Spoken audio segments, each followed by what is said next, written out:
Hello friends, ನಾನು ನಿಮ್ಮ ಲಾವಣ್ಯ. ಇವತ್ತು ಸಿಂಪಲ್ಲಾಗಿ ರೆಡಿಯಾಗುವಂತಹ ಬೆಳಗಿನ ಬ್ರೇಕ್ಫಾಸ್ಟ್ಗಳಲ್ಲಿ ಈ ನೀರು ದೋಸೆನೂ ಕೂಡ ಒಂದು.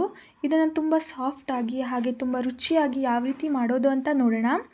ಹಾಗೆ ಈ ನೀರು ದೋಸೆಗೆ ಕಾಂಬಿನೇಷನ್ ಆಗಿ ರುಚಿಯಾದ ಒಂದು ನೀರು ಚಟ್ನಿ, ಎರಡರ ಕಾಂಬಿನೇಷನ್ ಅಂತೂ ತುಂಬ ಚೆನ್ನಾಗಿರುತ್ತೆ. ಖಂಡಿತ ಒಂದು ಸಲ ಟ್ರೈ ಮಾಡಿ ನೋಡಿ. ಬನ್ನಿ ಹಾಗಾದರೆ ಯಾವ ರೀತಿ ಮಾಡೋದಂತ ನೋಡೋಣ. ಇವಾಗ ಮೊದಲಿಗೆ ಈ ನೀರು ದೋಸೆ ಮಾಡ್ಕೊಳ್ಳೋದಕ್ಕೆ ನಾವು ಅಕ್ಕಿನ ನೆನೆಸಿಟ್ಕೊಳ್ಬೇಕು. ನಾನು ಇಲ್ಲಿ ಓವರ್ನೈಟ್ ಅಕ್ಕಿನ ನೆನೆಸಿಟ್ಕೊಂಡಿದ್ದೀನಿ. 1 ಕಪ್ ಅಳತೆಯಿಂದ ನೋಡಿದ್ದೀರಲ್ಲ, ಈ 1 ಕಪ್ ಅಳತೆಯಷ್ಟು 1 ಕಪ್ ಆಗೋವಷ್ಟು ರೇಷನ್ ಅಕ್ಕಿನ ನೆನೆಸಿಟ್ಕೊಂಡಿದ್ದೀನಿ.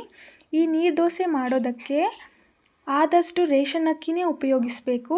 ರೇಷನ್ ಅಕ್ಕಿಯಿಂದ ಮಾಡಿದ್ರೇ ನೀರು ದೋಸೆ ತುಂಬ ಚೆನ್ನಾಗಿ ಬರುತ್ತೆ.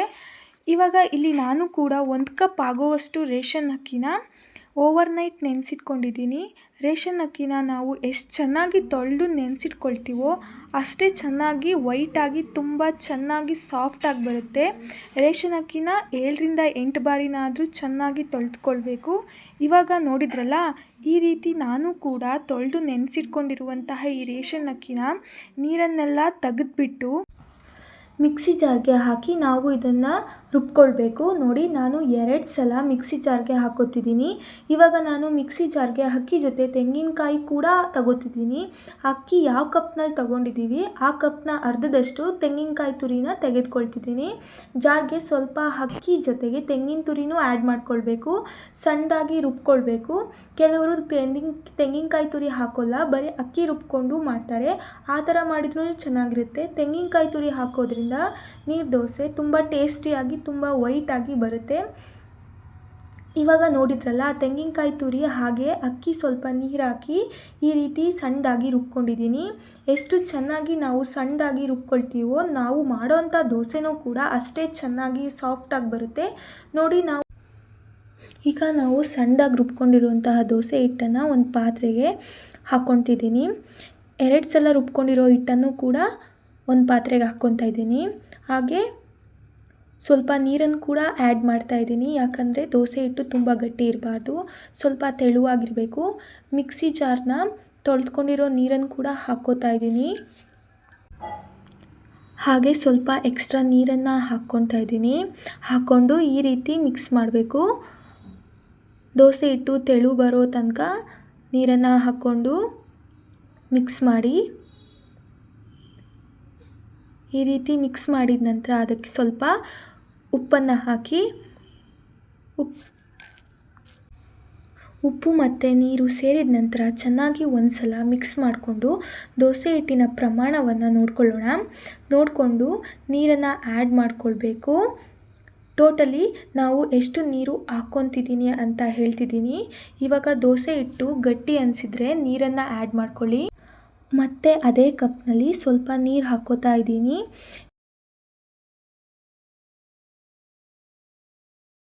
ಇಲ್ಲಿ ಟೋಟಲಿ ನಾನು ರುಬ್ಬೋದಕ್ಕೆ ಮತ್ತು ಮಿಕ್ಸಿ ತೊಳೆದಿದ್ದಕ್ಕೆ ಎಲ್ಲ ನೀರು ಸೇರಿಸಿ ಅದೇ ಕಪ್ನಲ್ಲಿ ಟೋಟಲಿ 2.5ರಿಂದ 3 ಕಪ್ನಷ್ಟು ನೀರನ್ನು ಹಾಕ್ಕೋಬೇಕು. ನೋಡಿಕೊಂಡು ನೀರನ್ನು ಸೇರಿಸ್ಕೊಳ್ಳಿ. ಇವಾಗ ನಾನು ನೀರು ಮತ್ತು ಉಪ್ಪು ಎರಡೂ ನೋಡಿಕೊಂಡು ಹಾಕಿದ್ದೀನಿ.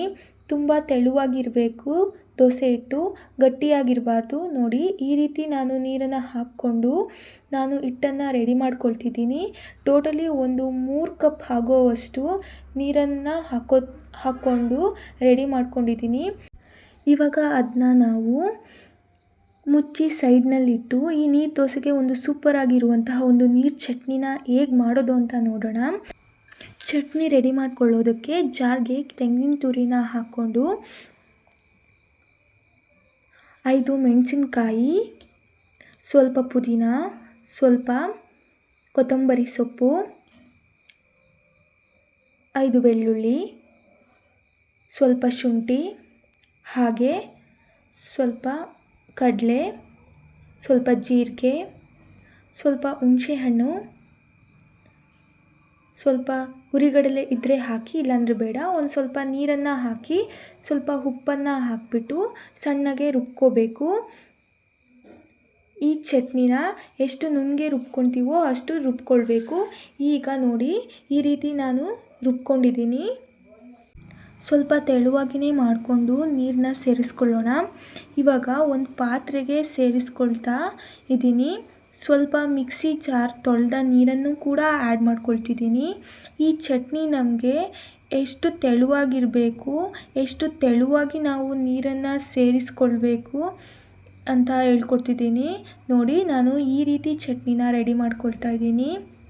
ಇವಾಗ ನೋಡಿದ್ರಲ್ಲ, ನಾನು ಈ ರೀತಿನ ಚಟ್ನಿ ರೆಡಿ ಮಾಡ್ಕೊಂಡಿದ್ದೀನಿ. ತುಂಬ ತೆಳುವಾಗಿಯೂ ಇಲ್ಲ, ಹಾಗೆ ಗಟ್ಟಿಯಾಗೂ ಇಲ್ಲ. ಈ ರೀತಿ ಇದ್ದರೆ ಸಾಕು. ನಾವು ಬೇಕಾದರೆ ಒಗ್ಗರಣೆನೂ ಕೂಡ ಸೇರಿಸ್ಕೊಳ್ಬೋದು. ಈ ಒಗ್ಗರಣೆಗೆ ಎಣ್ಣೆ, ಸಾಸಿವೆ, ಕರಿಬೇವು ಸೊಪ್ಪು, ಜೀರಿಗೆ ಹಾಗೆ ಒಣಮೆಣ್ಸಿನ ಹಣ್ಣನ್ನು ಒಗ್ಗರಣೆ ಹಾಕ್ಕೊಂಡು ಚಟ್ನಿಗೆ ಮಿಕ್ಸ್ ಮಾಡ್ಕೊಳ್ತಾ ಇದ್ದೀನಿ.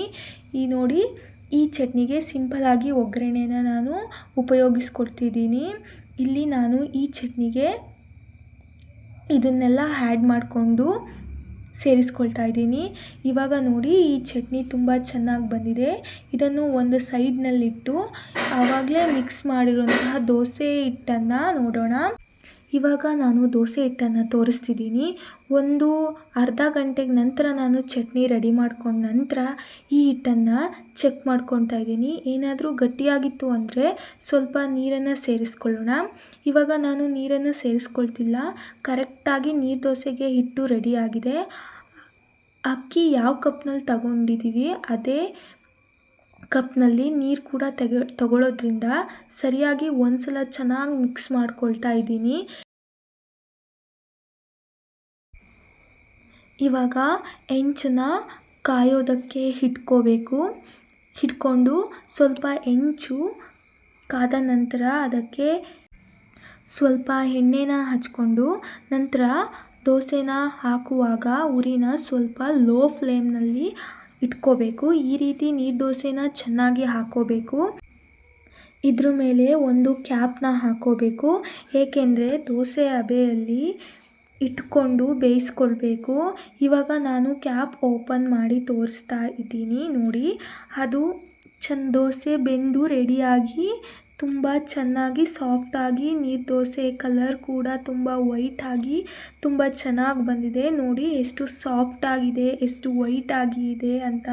ಇದನ್ನು ಇವಾಗ ಮಕ್ಕಳು ಕೂಡ ಇಷ್ಟಪಟ್ಟು ತಿನ್ಬೋದು.